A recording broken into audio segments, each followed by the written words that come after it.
Bonsoir tout le monde, bienvenue à cette rencontre d'information organisée par l'Autorité régionale de transport métropolitain au sujet de la refonte tarifaire dont la phase 1 va se mettre en branle l'été prochain. Alors merci d'être là, on vous souhaite la bienvenue.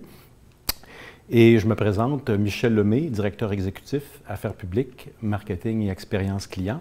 Et je suis en compagnie de mon collègue Daniel Bergeron, qui est directeur exécutif, planification des transports et mobilité. Alors ce soir, on va donc vous parler de tarifs. Alors la refonte tarifaire en deux mots, simple petit rappel historique. Vaste projet de simplification des tarifs dans la région métropolitaine qu'on a annoncé dans un premier temps en septembre dernier, qui a fait l'objet d'une consultation publique l'automne dernier. Et la refonte a été adoptée pour de bon par le conseil d'administration de la RTM en avril. Donc, les premiers changements, ce qu'on appelle la phase 1, entrent en vigueur le 1er juillet. Alors, ce soir, on va revoir un peu le contexte de tout ça et évidemment vous expliquer plus en détail ce qui va se passer l'été prochain. Je voudrais signaler la présence avec nous de Daphné Urtubise, qui est directrice de programme chez EXO et qui va intervenir au besoin durant la période de questions. Évidemment, la refonte tarifaire, c'est un très vaste chantier. Il y a beaucoup de monde qui a travaillé sur ce dossier-là, qui est vraiment un gros chantier pour la région métropolitaine et je voudrais souligner évidemment la collaboration tout au long du projet des organismes publics de transport en commun, c'est-à-dire EXO justement, la STL, la STM et bien sûr le RTL. Alors donc on va commencer avec une présentation et à la suite de la présentation évidemment on va se faire un plaisir de répondre à toutes vos questions. Alors sans plus tarder, je passe la parole à mon collègue M. Bergeron. Bonjour à tous. Quatre grands items dans la présentation d'aujourd'hui. D'abord, un survol du projet de refonte tarifaire. Ensuite, un peu plus de détails sur la première étape de mise en œuvre de la refonte qui va débuter en juillet prochain. Des détails sur la grille tarifaire aussi, qui va être en vigueur à partir du 1er juillet. Et finalement, dernier élément, la campagne de communication qui est amorcée déjà depuis un bout de temps, mais les prochains grands jalons de cette campagne de communication et d'information à la clientèle. Le projet de refonte tarifaire est un projet de longue date dans la région de Montréal. À peu près tout le monde, les clients, les organismes de transport souhaitaient simplifier et harmoniser la tarification à l'échelle de la région. C'est ce que propose la refonte tarifaire. La refonte tarifaire propose aussi de complètement arrimer et intégrer les services de transport réguliers et adaptés en matière de tarification, et ceci au bénéfice de l'ensemble des citoyens, qu'ils soient usagers ou non des services de transport collectif. La structure actuelle est composée actuellement encore de 17 grilles tarifaires différentes, comportent plus de 700 titres, distribués selon 8 zones tarifaires en fonction de logiques qui varient souvent d'un secteur à l'autre. Il y a une complexité pour le nouvel usager ou même pour les voyageurs réguliers qui souhaitent un peu changer leurs habitudes et effectuer un déplacement qu'ils effectuent moins souvent. Bref, le système actuel est encore assez complexe pour à peu près l'ensemble des usagers, qu'ils soient occasionnels ou réguliers. Et c'est le principal objectif ou défi auquel s'est attaqué la refonte tarifaire, qui propose maintenant, plutôt que 8 zones tarifaires, 4 zones. La première zone, la zone A, c'est l'île de Montréal. Zone B, les territoires de Laval et de l'agglomération de Longueuil. La zone C, les municipalités de Couronne. Et la zone D, les municipalités qui sont desservies par des services de l'autorité et d'EXO, mais qui sont situées à l'extérieur du territoire de l'autorité. Donc, 4 zones qui représentent les grands secteurs géographiques connus et en fait communément connus par l'ensemble des citoyens et voire même des usagers. Donc, des territoires relativement naturels.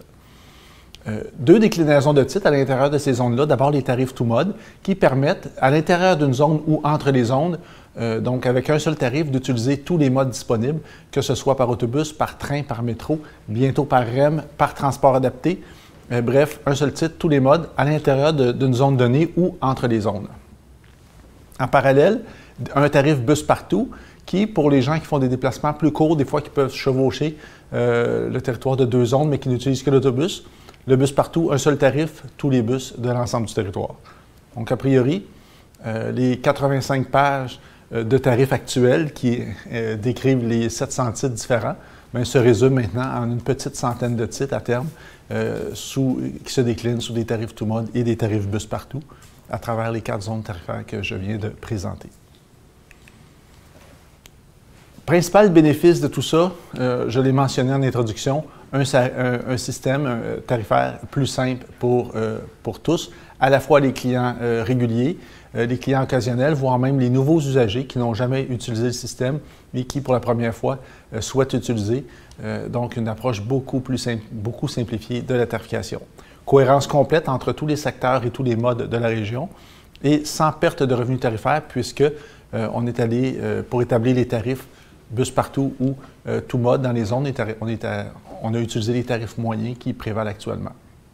Ce qui fait en sorte que l'impact tarifaire est neutre, voire même favorable pour 95 % des usagers. Par ailleurs, 5 % des usagers vont faire face à des hausses tarifaires.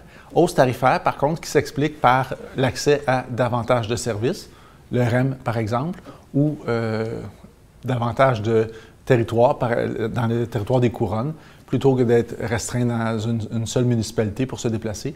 Les gens de couronne vont avoir accès à tous les services de l'ensemble de la couronne nord ou couronne sud au même tarif. Michel l'a mentionné précédemment, on a présenté notre projet à l'automne dernier, vaste consultation publique, et qui a donné lieu à des ajustements par rapport à la proposition initiale de refonte tarifaire. Principale bonification qu'on a fait suite à la consultation est l'harmonisation du rabais qui est offert aux étudiants. Il varie actuellement entre 20 et 40 % selon les secteurs de la région. À partir du 1er juillet, 40 % de rabais pour l'ensemble des étudiants. L'accès aux services de transport collectif pour les enfants de 6 à 11 ans était variable d'un organisme à l'autre auparavant, en fait encore aujourd'hui. À partir du 1er juillet, gratuité complète d'accès pour les enfants de 6 à 11 ans lorsqu'accompagnés d'une personne de 14 ans et plus qui en assure la surveillance et qui aura payé son titre de transport. Donc, et accès complet donc, pour les 6 à 11 ans gratuitement en tout temps dans tous les réseaux. Je l'ai mentionné en introduction, environ 5 % des clients vont faire face à des hausses tarifaires causées par la refonte. Dans ces cas-là, à partir de l'an prochain, donc 2022, on va amorcer la hausse des anciens titres, des anciens tarifs vers les nouveaux tarifs, et on répartit cette hausse-là sur 4 années pour éviter les hausses brusques au cours d'une même année. Donc, des hausses réparties sur 4 ans à partir de l'an prochain. Mise en place, aussi maintien des initiatives tarifaires municipales qui existent. Dans certains cas, certains services d'autobus, typiquement des petits services d'autobus locaux, sont offerts gratuitement. Dans d'autres cas, il y a des rabais à certains groupes d'âge ou des gratuités offertes à certains groupes de personnes, notamment les aînés dans certaines villes.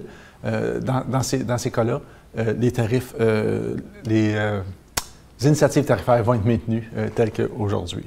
La refonte tarifaire va donc s'implanter par étapes. Chacune des étapes va être synchronisée avec la mise en service du REM et pour atténuer, comme je viens de le mentionner, les hausses brusques de tarifs pour le 5 % des clients qui font face à des hausses tarifaires. Donc, c'est une répartition sur 4 ans de ces hausses-là. Et on va synchroniser aussi progressivement l'harmonisation des tarifs du service régulier et des services de transport adaptés pour qu'à terme, on ait une harmonisation complète de la tarification entre ces deux types de services. 5 grandes étapes d'implantation. En fait, on les voit ici, les principales dates. Le tout débute en juillet 2021 avec l'intégration des nouveaux titres de la refonte tarifaire en zone C et en zone D, donc dans le territoire des couronnes. De manière simultanée, on introduit les nouveaux titres de transport et on retire tous les titres existants dont les tarifs sont plus chers que les nouveaux titres que l'on introduit.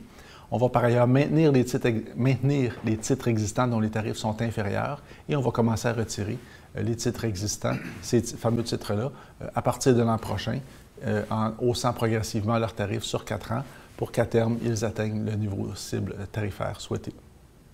Juillet 2022, on poursuit l'implantation de la refonte avec le territoire de Montréal, Laval et Longueuil. En juillet 2023, on introduit les tarifs entre les zones. Montréal-Laval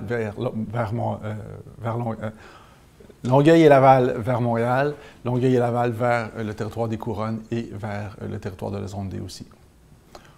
Et on retire progressivement les tarifs à partir de juillet 2024 et on termine le retrait à partir de juillet 2025. Mise en œuvre phase 1 de la refonte. Donc, je l'ai abordé à l'image précédente. Spécifiquement, 1er juillet 2021, les nouveaux titres tout mode des zones C et zones D, donc en couronne, à l'intérieur du territoire de l'autorité et à l'extérieur. Les nouveaux titres vont être intégrés, tarifs tout mode, les tarifs ABC, donc de la couronne vers Montréal, et ABCD, des zones extérieures vers Montréal aussi. Tout cela est introduit le 1er juillet prochain. On va maintenir les titres existants dont les tarifs vont être inférieurs aux nouveaux tarifs introduits. On va par contre retirer tous les titres dont les tarifs sont supérieurs pour déplacer à l'an prochain le début des hausses progressives des tarifs existants en vue de les retirer complètement à partir de 2025. Pour l'ensemble des autres titres, ils vont faire l'objet d'une hausse de 2 % qui suit typiquement l'inflation. À partir du 1er juillet prochain aussi, les rabais tarifaires offerts aux étudiants sont harmonisés sur l'ensemble du territoire, donc 40 % de rabais à tous les étudiants.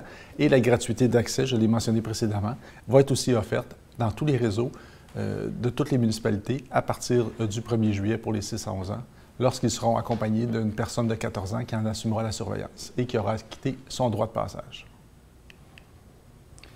Les initiatives tarifaires existantes sont maintenues. Il y en a une qui s'ajoute, celle des aînés qui résident sur le territoire de Montréal. Donc, pour l'accès au réseau d'autobus et de métro de la STM, il va être possible d'y accéder avec un rabais de 70 % pour les aînés, plutôt que 40 % tel qu'offert actuellement. Et ce, sur l'ensemble des titres qui donnent accès au réseau STM.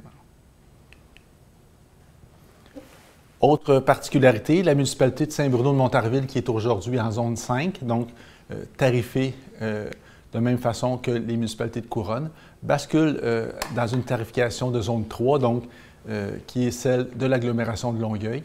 La ville de Saint-Bruno fait partie de l'agglomération de Longueuil, mais a été tarifée comme les villes de couronne jusqu'à maintenant, à partir du 1er juillet.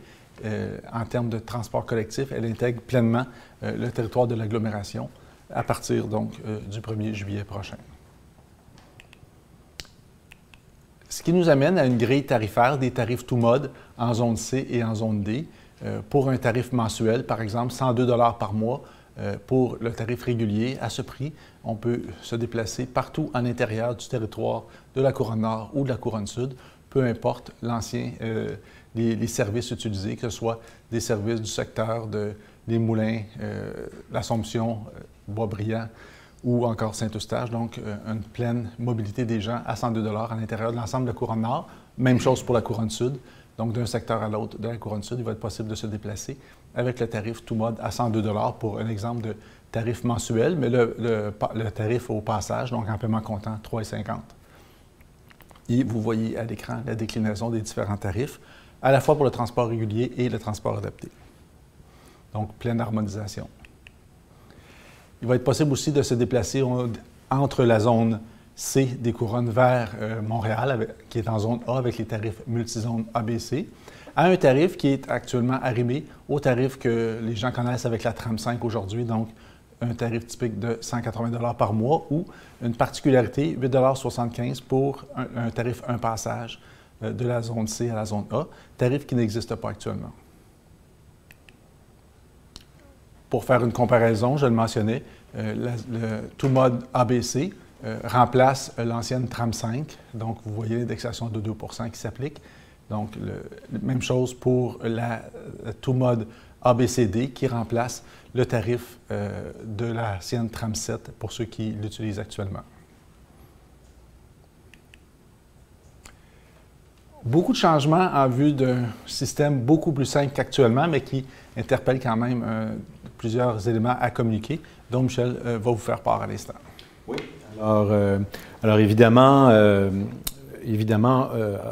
mesure qu'on va se rapprocher, si vous voulez, du 1er juillet, là, la date de mise en opération de tout ça, il va y avoir de la communication qui va s'intensifier.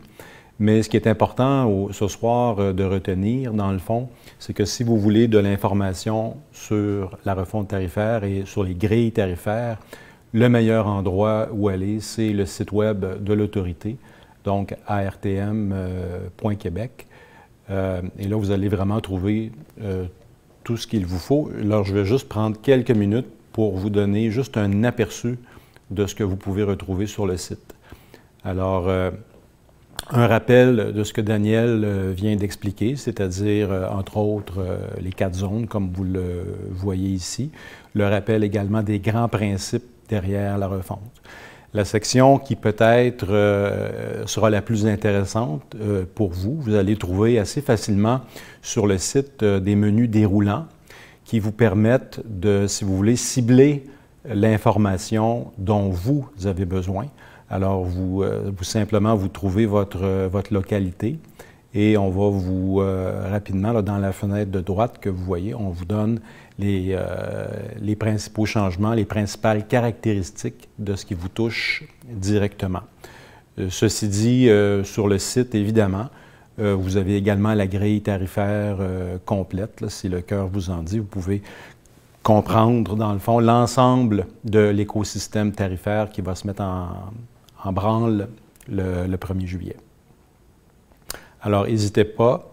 Il y a également une foire aux questions et il y a également des petites capsules informatives là, sur la gratuité enfant et les différentes caractéristiques qu'on vient de vous expliquer. Alors voilà, donc le site web, principal endroit pour trouver l'information. Alors, on est maintenant prêt pour la période de questions, on étant Daniel. Je pense que la façon dont on va fonctionner, on a les questions, on va lire les questions et on va répondre tout de suite. Donc, on y va avec une première. Madame Tremblay, de la Rive-Sud. Pourquoi faire payer un titre tout mode aux usagers du transport adapté alors qu'une grande partie du réseau de transport régulier n'est pas accessible à cette clientèle? Pourquoi ne pas offrir plutôt un titre juste pour le transport adapté plutôt que pour tout mode? Oui, très bonne question et 2 volets à ma réponse. Premier volet, en fait, pour un même prix, on donne dorénavant accès pour les usagers des services de transport adapté. Donc, pour un même prix, on va leur donner dorénavant accès non seulement au transport adapté, mais à l'ensemble des modes auxquels ils peuvent, s'ils le souhaitent, accéder. Je pense en particulier au REM qui va s'implanter bientôt, dont l'ensemble des stations vont être complètement accessibles. Progressivement, on déploie beaucoup d'efforts aussi pour rendre les stations de métro accessibles, le train de banlieue accessible. C'est plus long parce que c'est des infrastructures à convertir. Ceci dit, le REM va être accessible, de plus en plus de lignes d'autobus vont être accessibles. Et quand même une partie significative de la clientèle des services de transport adaptés souhaite pouvoir accéder à ce réseau. Donc, ce qu'on leur propose, c'est qu'au même tarif, ils ne sont pas cloisonnés strictement aux services de transport adapté, mais ont accès à l'ensemble des services. C'est vraiment la proposition qu'on offre avec la refonte tarifaire. Très bien, merci. Alors, M. Villeneuve de Chambly, bonjour, je voudrais savoir à partir de quand on va pouvoir mettre le titre 10 passages tout mode ABCD sur une carte Opus, parce qu'au début, c'est juste sur une carte occasionnelle. C'est une bonne question, un peu technique et assez pointue comme application, mais je suis content que vous la posiez. On est en mode d'implantation. C'est la première grande refonte de la tarification qui s'implante dans la région de Montréal, en fait la plus grande depuis les 50 dernières années. Vous comprendrez que c'est beaucoup de changements. Pour les opérateurs, c'est vrai, mais aussi pour la clientèle. Et l'ensemble de nos clients ont presque tous une carte Opus. Et dans certains cas, les nouveaux produits tarifaires que l'on va proposer cohabitent difficilement avec les anciens produits tarifaires qui existent actuellement. Donc, pour limiter les problématiques avec la clientèle d'explication, certains titres, l'exemple très spécifique que vous donnez en est un, les jetons ABCD, c'est des titres intégrés qui n'existent pas actuellement puis qui cohabitent mal avec des anciens titres existants. C'est pour ça qu'on préfère les mettre sur une carte Opus jetable dans un premier temps. Et quand tout le monde va s'apprivoiser avec la nouvelle refonte, quand les anciens titres vont progressivement disparaître, on reverra cette approche-là. Mais dans un premier temps, il nous apparaissait plus simple d'explication et d'interface avec la clientèle, d'introduire certains nouveaux titres, dont ceux auxquels vous faites référence, sur la carte jetable. Très bien. Question suivante de M. Gélina de Chambly. Qu'en est-il de la gratuité dans les territoires de Chambly, Sainte-Julie et Candiac? Question intéressante, encore une fois. Je faisais référence dans la présentation que j'ai faite précédemment.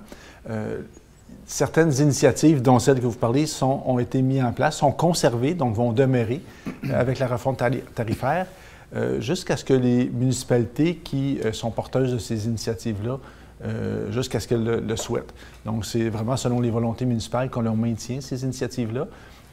S'ils souhaitent éventuellement s'en désister, ben, on verra. Mais pour l'instant, 1er juillet, les initiatives existantes demeurent, donc les services vont rester gratuits. Les services locaux dans ces municipalités-là vont demeurer gratuits. Très bien. Question de M. Babin de Saint-Hubert. Le nom du titre tram, train, autobus, métro restera-t-il le même lorsque le REM sera en service? On y a pensé, mais pour marquer le changement, on remplace tram. C'est bien que vous connaissiez l'acronyme. Je suis content de voir que la publicité qu'on faisait sur ces acronymes-là a porté. Mais on a remplacé cet acronyme-là pour l'instant par le tarif tout-mode. Donc, les tarifs tout-mode vont remplacer ce que vous connaissiez actuellement comme étant les trams. Donc, ça devient les tout-mode, simplement. Question de Mme Proux de Laval. Les aînés ont des gratuités. Les gens à mobilité réduite ont le transport adapté. Les jeunes paient moins cher. Mais vous oubliez les gens à faible revenu qui n'ont pas les moyens de se payer une passe annuelle. Que faites-vous pour ces gens-là? C'est une excellente question. La question qui réfère à ce qu'on appelle la tarification sociale. Donc, examiner la possibilité d'offrir des rabais tarifaires aux personnes dont le revenu est inférieur à un certain seuil. Ça a été beaucoup soulevé durant les consultations publiques qu'on a menées plus tôt cette année. On y travaille en ce moment à évaluer différents scénarios sur cette question-là, différentes approches. La question est actuellement travaillée à l'interne et on souhaite pouvoir revenir auprès de la population là, au cours de l'année sur la question. Donc, ça n'a pas été oublié, c'est en cours et on pourra vous revenir un peu plus tard cette année avec des réponses à cette question. Question de M. Atonacci de Deux-Montagnes. Alors, il me reste 4 titres sur ma carte opus pour le train Deux-Montagnes qui n'existe plus. Que faire pour les convertir? Oui. Première chose, en fait, les titres actuels pour la ligne Deux-Montagnes donnent accès au service d'autobus de relève que vous pouvez toujours prendre en remplacement du train de Deux-Montagnes. Et donc, c'est disponible pendant la durée que vous le souhaitez. Subséquemment, ils pourront être remplacés pour des tarifs tout-mode lorsque ça sera implanté. A priori, il n'y a pas de problème. Mais vous pouvez utiliser ces titres-là actuellement sur les services de remplacement. Parfait, merci. Alors, question de M. ou Mme Lucier de la Prairie. Comment allez-vous intégrer les tarifs du transport adapté et du transport régulier, sachant qu'il n'y a pas de validation dans les véhicules de transport adapté? Comment vais-je pouvoir faire ma correspondance avec mon billet papier du transport adapté? Est-ce que les usagers du transport adapté auront accès au titre week-end illimité? Et si la réponse est non, à quel moment est-ce prévu? OK. Donc, je vais y aller. Il y a beaucoup d'aspects ou de facettes dans votre question. Je vais les prendre une facette par facette. En fait, à terme, on est en mode d'implantation progressive. Donc, au cours des prochaines années, on commence, on l'a mentionné, par le territoire des Couronnes, subséquemment Laval-Longueuil, ensuite les tarifs entre les zones. Donc, à chaque étape, on implante les tarifs tout-mode qui donnent pleinement accès aux services de transport adaptés. Donc, comment on va intégrer les services de transport adaptés? Cette année, juillet 2021, les tarifs tout-mode déployés en zone C et en zone D donnent accès à tous les modes, incluant le transport adapté. Donc, c'est par étape. L'an prochain, on intègre les services de Laval-Montréal-Longueuil, services réguliers comme adaptés. Donc, on va suivre les étapes de la même façon qu'on le fait avec le transport régulier. Deuxième volet de votre question, comment faire les correspondances? Différentes façons. Vous avez raison, il y a une particularité. On utilise beaucoup les services de taxi dans le transport adapté. Première particularité, si vous avez une carte mensuelle, par exemple, au moment où vous faites votre réservation, la déclaration est faite que vous avez une carte mensuelle, donc pas besoin de la valider dans le taxi. Par contre, si vous souhaitez subséquemment faire une correspondance avec le réseau du REM, vous pouvez toujours utiliser votre carte mensuelle qui aurait été utilisée pour la portion taxi. Vous allez pouvoir l'utiliser dans le REM. puisque le tarif tout mode va aussi donner accès au REM. Donc, pour les titres à jetons, on travaille sur une solution qui va vous permettre d'avoir une validation, éventuellement une validation dans les services de taxi, mais en attendant, le billet papier va pouvoir être honoré dans le REM. On cherche une solution pour pouvoir intégrer ça. Je dis dans le REM, mais ça peut être dans les autres services aussi. Donc, on est en train de travailler cette intégration-là aussi pour les autres modes. Ça concerne une petite portion de la clientèle qui souhaite, pour un même déplacement, utiliser un service adapté et un service régulier. Dans ces cas-là, on les adresse un peu au cas par cas. Et week-end illimité, oui, on y travaille en ce moment pour voir comment on peut transposer les soirées et week-ends illimités au transport adapté. Très bien. Donc, question suivante de M. Dionne de Laval. Si j'ai bien compris, la nouvelle grille tarifaire, il sera désormais possible d'acheter un billet unitaire pour faire un trajet en autobus de Laval jusqu'à un terminus sur l'île de Montréal, comme Radisson, Henri Bourassa ou Côte-Vertu, prendre ensuite le métro. Est-ce exact? Car présentement, un titre de 1 ou 6 passages de la tram 3 ne le permet pas. Oui, c'est tout à fait exact.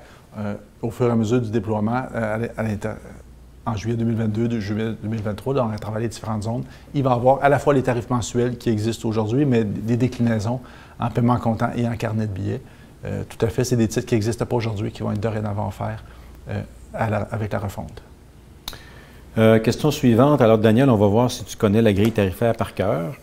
Madame Daigneault de Saint-Jérôme, combien coûteront 10 passages carte aux puces aînés mode ABC? J'ai l'impression d'être un génie en herbe. 10 passages, et là, je vais tricher, je regarde l'écran. 10 passages de la zone ABC, 64 $ pour 10 passages, donc 6,40 $ pour un passage. Et ABCD serait 75 $ pour un 10 passages, donc 7,50 $ par passage de billet. Est-ce que ça répond? C'est le tarif aîné, par exemple. Je m'excuse, pour les aînés, je vous ai donné le tarif régulier. Ça, c'est régulier. Oui, attendez, le tarif réduit ne s'applique qu'au tarif mensuel. Dans l'Interzone, on ne l'offre pas pour l'instant pour les 10 passages et un passage. Alors voilà. Question suivante, donc, de M. Marleau. Concernant le REM, si une personne part de Deux-Montagnes pour aller à Brossard, par exemple, quel titre devrait-on avoir? Tout mode C ou ABC? Deux-Montagnes à Brossard, donc de zone... Deux-Montagnes à Brossard, c'est un ABCD. On part de la Rive-Sud jusqu'à la couronne nord jusqu'à la couronne sud. On traverse la zone, on part de la zone C, on traverse la B, la A, ensuite encore la B, pour finalement... non, mais pas la D. Non, on ne s'en va pas dans la D. Oui, ABC. Donc, c'est un tarif ABC. ABC, 3 zones. Exact. C'est le nombre de zones qu'on franchit. Hein? Alors, question suivante de M. Zalzal de Ville-Saint-Laurent. Considérez-vous à moyen terme l'utilisation de téléphones intelligents pour gérer les titres? Oui, tout à fait.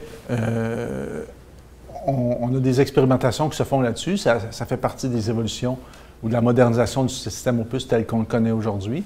On peut payer comptant, on peut payer avec une carte aux puces. On teste les applications sur téléphone cellulaire pour l'avenir, de même que l'utilisation des cartes de crédit. Donc, ça fait partie des évolutions là, sur lesquelles on travaille. Question suivante de M. Barre de Repentigny. Alors, j'ai une déficience visuelle. Comment puis-je prendre connaissance de la grille tarifaire? C'est une bonne question, spontanément. Je pense qu'on travaille en ce moment, je voudrais que je vérifie avec les gens du service à la clientèle, je pense qu'on travaille à rendre le site Internet compatible ou accessible pour les personnes avec déficience visuelle, mais il faudrait que je vérifie avec les services à la clientèle une réponse exacte à votre question.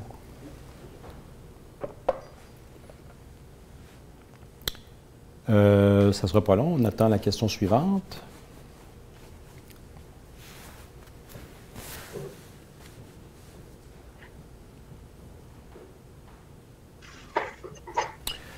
OK. Question de Mme Guérin de Beauharnois. J'ai reçu un courriel afin que mon titre Opus Plus soit mis à jour afin de garder mes privilèges. Pourquoi n'avez-vous pas fait une proposition aux usagers de type « Vous avez le titre X, alors le nouveau titre s'appelle maintenant X. Vous comprendrez que ce n'est pas facile de s'y retrouver. » C'est possible, on va le vérifier. C'est une particularité. Je n'ai pas vu les courriels qui ont été envoyés. Je pense que vous êtes une personne qui est abonnée à notre service Opus, aux abonnements tarifaires, donc vous avez un titre à l'année. Il faut convertir votre titre. Je n'ai pas lu le courriel exact qui a été envoyé à la clientèle, mais on pourra le vérifier. Votre proposition m'apparaît intéressante, il faut le voir. OK, on va. Alors, s'il y a des questions où on a de la difficulté, là, parce qu'elles sont très pointues, on va s'assurer de pouvoir répondre demain. Alors, peut-être revenir vous remettre à l'écoute demain, puis on aura les réponses. Question suivante de Meitim de Brossard. Comment allez-vous implanter les hausses progressives pour le REM? Oui. Dans le cas des usagers de la Rive-Sud, il y a une hausse tarifaire en ce qui paie actuellement, qui est typiquement un tarif RTL pour se rendre au centre-ville.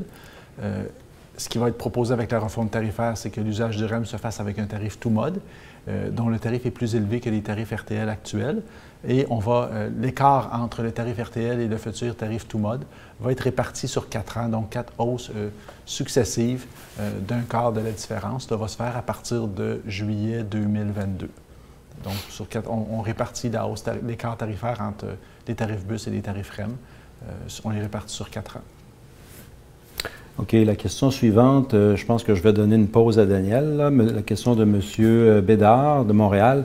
La pandémie a un impact majeur sur les revenus tarifaires. Est-ce que la mise en œuvre de la refonte aura aussi un impact sur les revenus de la RTM? La réponse courte, c'est non. Le but de la refonte tarifaire n'est pas d'aller chercher des revenus additionnels. Alors évidemment, il y a une indexation tarifaire cette année, mais elle aurait eu lieu de toute manière. Donc la refonte tarifaire en tant que telle, on la veut neutre. Question suivante de M. Gélina de Chambly. Est-ce que la tarification au kilomètre a été envisagée de façon à uniformiser la tarification à l'ensemble du territoire et assumer que l'usager paye le juste prix en fonction de la distance parcourue? La réponse est oui. On a examiné là, au moins une trentaine de différents scénarios. On observait ailleurs dans le monde ce qui se faisait. Et ici, je vous parle des travaux qui ont mené à l'élaboration de la proposition de refonte tarifaire. Donc, c'est des travaux qui ont été menés de 2018 à 2020 environ. C'est un des scénarios qui a été examiné, qui a été considéré. Il y avait par contre des impacts importants de manière opérationnelle et dans la relation qu'on a avec les voyageurs, puisque pour mesurer la distance parcourue, on aurait dû demander aux voyageurs de valider au moment de l'embarquement et aussi du débarquement. Et ça posait particulièrement problème dans les services d'autobus. Il aurait presque fallu condamner le débarquement par la porte arrière, demander à tous les voyageurs de débarquer par en avant pour pouvoir valider à la sortie. Et pourquoi valider à l'entrée et à la sortie? C'est pour connaître l'arrêt d'embarquement-débarquement, mesurer la distance entre les deux. Théoriquement, ça semblait attrayant, mais avec la technologie qui existe aujourd'hui, ça aurait été complexe à la fois à implanter pour les opérateurs, mais à vivre pour les usagers, ce qui fait en sorte que pour les questions opérationnelles et d'expérience client, on n'a pas retenu cette proposition-là qui a quand même été considérée là, sérieusement. Alors, question additionnelle de Mme Tremblay de la Rive-Sud sur le transport adapté. Alors, actuellement, les titres de transport adapté ne sont pas vendus partout et il peut être difficile de s'en procurer un quand on n'a pas d'auto. Est-ce que les nouveaux titres seront vendus dans plus d'endroits et dans des endroits accessibles? Idéalement, oui. On est toujours tributaire de la volonté des marchands à vendre des titres de transport. Donc, c'est souvent, ça peut être dans les pharmacies, dans les épiceries, dans les dépanneurs, que nos titres vont être vendus. Donc, on dépend aussi de la volonté des revendeurs de les vendre. Mais je vous dirais deux approches plus larges à moyen terme que l'on souhaite. Une générale, permettre d'acheter des titres de transport par Internet ou avec notre téléphone cellulaire. C'est un dossier sur lequel on travaille qui pourrait faciliter la vie à bien des personnes. Une autre facette qui peut être particulièrement attrayante pour les usagers des services de transport adaptés, mais aussi pour l'ensemble de la clientèle, c'est de donner la possibilité aux usagers de se doter d'un compte mobilité ou d'un compte transport, un peu comme on le fait avec un forfait de téléphone cellulaire. utilisation des services de transport en commun, réguliers ou adaptés, serait portée à notre compte. Quand on fait une validation au puce, l'information sera envoyée dans notre compte mobilité. Puis à la fin du mois, selon le forfait qu'on a choisi de payer au passage ou avec un abonnement mensuel, on pourrait être facturé comme on le fait avec notre abonnement de télévision ou de cellulaire. Donc c'est le genre de solution qui apparaît, bien que ça fasse à l'ensemble de la clientèle, ça apparaît particulièrement attrayant à notre clientèle des services de transport adaptés avec qui on a déjà une relation personnalisée. Donc, on pourrait la sortir d'un compte mobilité et à ce moment-là, ça vous dispenserait de vous déplacer pour acheter des titres de transport puisque tout l'usage que vous faites du transport collectif serait porté à votre compte.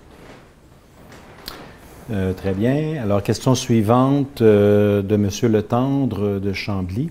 Alors, sur un billet, 10 passages, combien de passages sont requis pour passer de Chambly à Montréal, considérant que maintenant c'est un autobus et 2 métros? Alors la réponse c'est un passage. C'est un passage, mais il faut que ce soit le bon.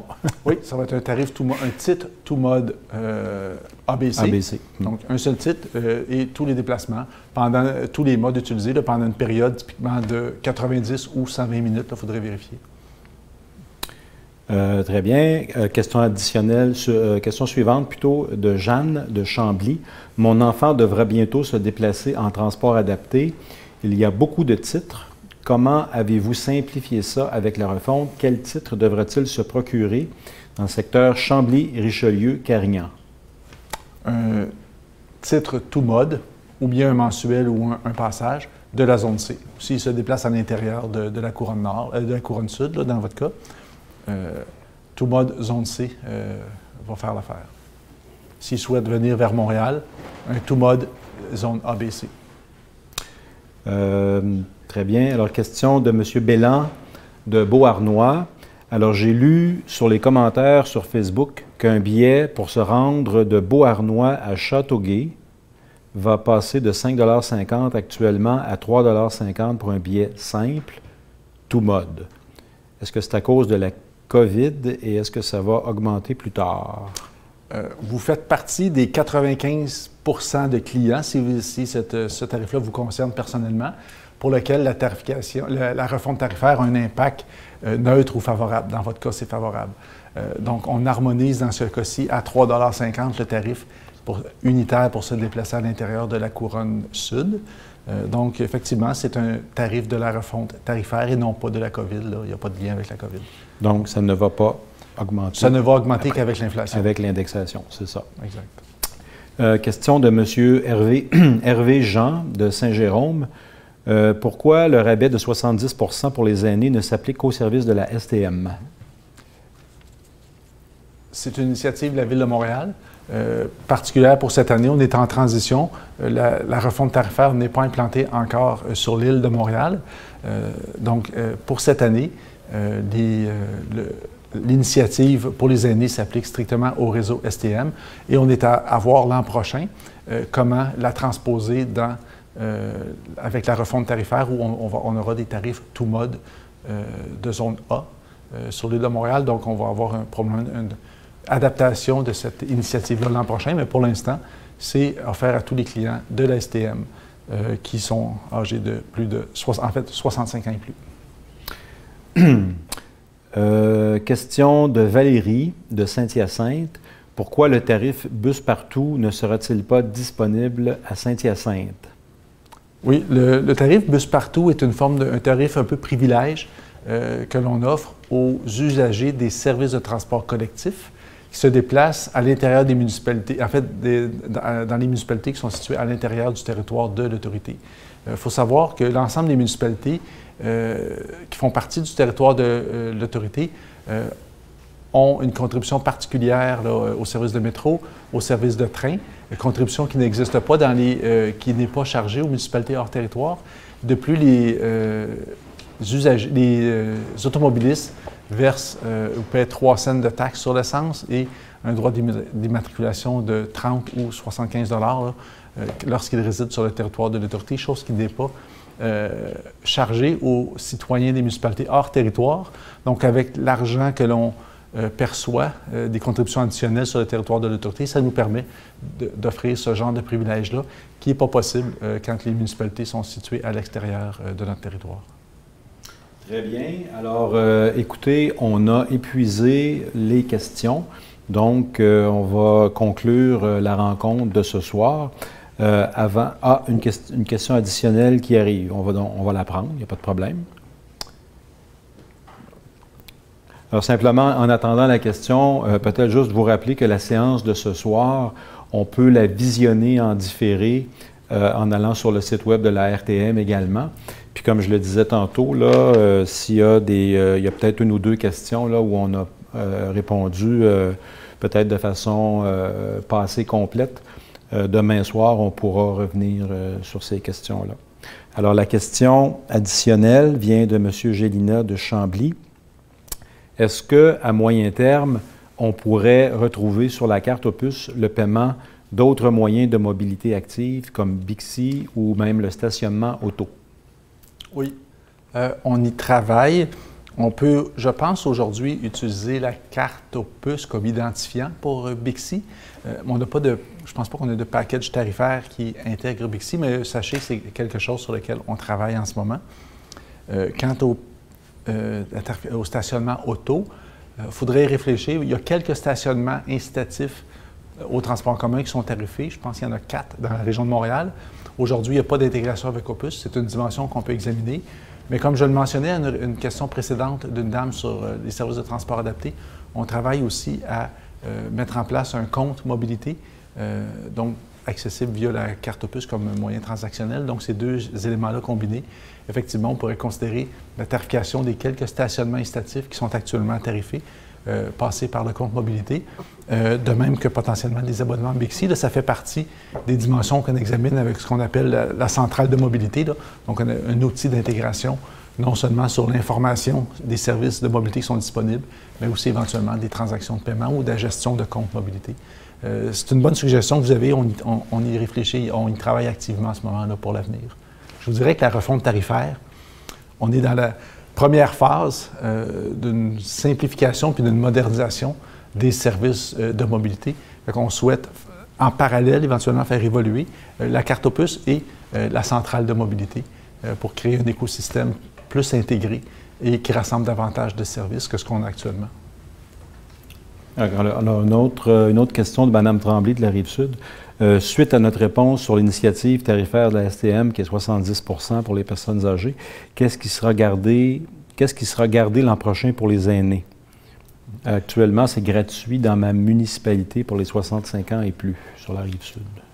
On travaille sur cette question avec la Ville de Montréal. Donc, c'est une initiative de la Ville de Montréal qu'on a développée un peu à leur demande. On travaille pour sa transposition l'an prochain dans le contexte de l'implantation de la refonte sur l'île.